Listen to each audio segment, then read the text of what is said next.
আমরা সবসময় বলি, বিশেষ করে আমি যখন কমিউনিকেশন নিয়ে কোনো কথা বলি, তখন আমি সবসময় বলতে চেষ্টা করি যে কমিউনিকেশনের ২ টা বাহু আছে রেল লাইনের মতো। ২ টা বেনিফিট আছে, ২ টা ফিডব্যাক আমাকে কমিউনিকেশনে বের করে নিতে হবে। একটা হচ্ছে যে কানেকশন বিল্ড করা, যার কারণে আমি কারো সাথে কমিউনিকেট করছি। এটার মূল উদ্দেশ্যই হচ্ছে তার সাথে আমার কানেকশন বিল্ড করা। এবং কানেকশন বিল্ডিং এর পর আমার পরের উদ্দেশ্য হচ্ছে সেখান থেকে কিছু হাসিল করা, মানে আমার নিজের বেনিফিট দেখা। এই কথাটা খুব রুড শোনালেও এটাই ট্রু। টেকনিক্যাল কমিউনিকেশনের এই ২টাই ফান্ডা। এর বাইরে আর তেমন কোনো ফান্ডা নাই। সো কমিউনিকেশন কিন্তু শুধুমাত্র ক্লায়েন্ট কমিউনিকেশন নয়। আমরা পথে, ঘাটে, বাসায় সব জায়গায় যে কথাবার্তা বলছি, সবই কিন্তু কমিউনিকেশনেরই একটা অংশ। সো এখানে আপনারা একটা ব্যাপার খেয়াল করবেন যে আমরা প্রাত্যহিক জীবনে এমন কিছু নেগেটিভ কমিউনিকেশন জড়াচ্ছি যেগুলো কিনা আমাদের ওই ডেডিকেটেড বা টার্গেটেড যে ফিডব্যাক আমাকে এনে দিচ্ছে না, যেটা আমি চাচ্ছি টার্গেটেড গোলটাকে অ্যাচিভ করতে দিচ্ছে না। যদি আমি এক্সাম্পল দিই, আপনি দেখেন রাস্তাঘাটে যখন আমরা কারো সাথে ধাক্কা লাগে, গায়ে গায়ে ধাক্কা লাগলো, এটা সবার সাথেই হচ্ছে, বা বাসে বা কোনো জায়গায় কারো পায়ে পাড়া লাগলো, এরকম অনেক কিছুই হয়। সো এটা একটা ব্যাপার। আরেকটা ব্যাপার হতে পারে, ধরেন যে ফ্যামিলির মধ্যে অথবা বন্ধু বান্ধবের মধ্যে যখন আমরা কথা বলি, কিছু আর্গুমেন্ট তৈরি হয়, কিছু বাক বিতণ্ডের তৈরি হয়। তো তখন আমরা কিভাবে রিয়াক্ট করি? In the most of the cases যখন আমরা রাস্তায় তাড়াহুড়ো করে রাশে যখন যাচ্ছি, তখন দেখবেন কারো গায়ে ধাক্কা লাগলে আমরা ঘুরে বলি, কি কানা নাকি ভাই, চোখে দেখেন না? যখনই আমি এই নেগেটিভলি এইভাবে কমিউনিকেশনটা বিল্ড করছি, তখন কিন্তু সে কিন্তু আমাকে আর সোজাভাবে রিপ্লাই দিবে না।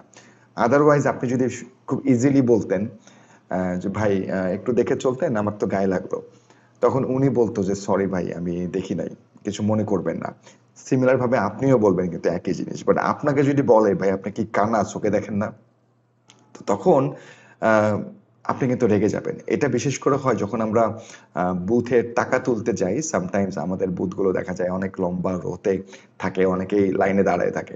তো তখন একজন যদি লাইন ক্রস করে একটু সামনে যায়, তখন আমরা অনেকেই নেগেটিভ কমেন্ট করি। তখন আমরা অনেকেই বলি যে পরিবার থেকে শিক্ষা পায় নাই মনে হয়, বা তখন আমরা বলি যে ভাই আপনার কি বুদ্ধি কম, আপনি লাইন দেখতেছেন, আপনি কি কানা?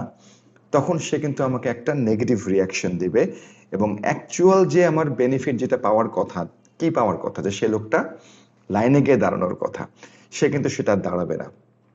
ইনস্টিড আমরা যদি ইজিলি কমিউনিকেট করি যে ভাই বা আপু, এটা কিন্তু একটা লাইন চলছে, আপনি যদি প্লিজ পিছনের লাইনে গিয়ে দাঁড়ান, আমরা সবাই অপেক্ষা করছি এই লাইনের জন্য, তখন সে কিন্তু আপনার সাথে আর্গুমেন্ট করবে না, সে লাইনে গিয়ে দাঁড়াবে।